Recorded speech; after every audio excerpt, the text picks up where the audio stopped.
Manusia, hormati ibumu yang melahirkan dan membesarkanmu, darah dagingmu dari air susunya, jiwa ragamu dari kasih sayangnya.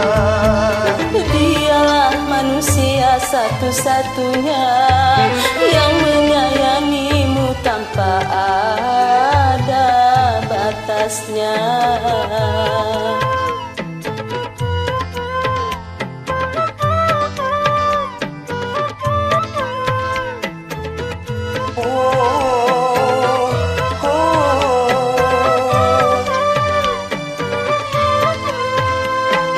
Doa ibumu dikabulkan Tuhan dan kutukannya jadi kenyataan.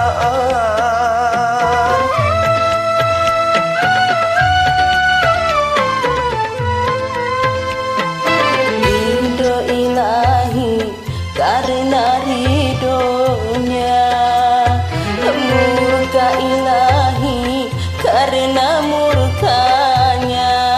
Bila kau sayang pada kasihmu, lebih sayanglah pada ibumu.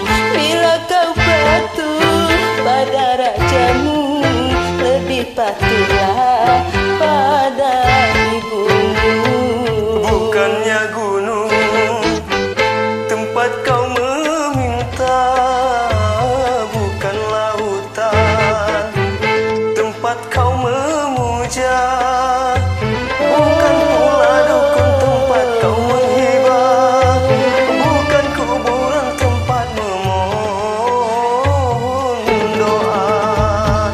Tiada keramat yang ampuh di dunia selain dari doa ibumu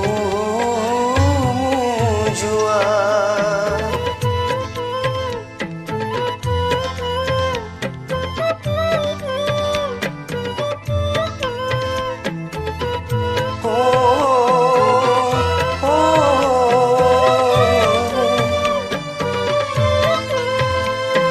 Doa ibumu dikabulkan Tuhan dan kutukannya jadi kenyataan.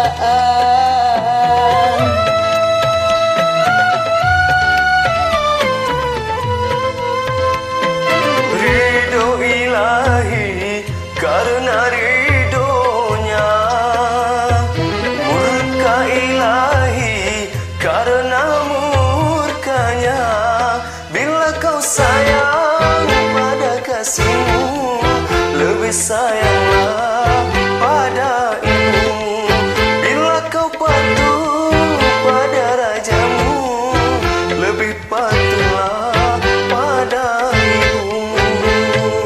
Bukannya gunung tempat kau meminta, bukan lautan tempat kau memuja, bukan pula dukun tempat kau menghibah, bukan kuburan tempat memohon doa. Tiada keramat yang ampuh di dunia selain dari doa ibumu jua. Terima kasih. Love you nak berjangka.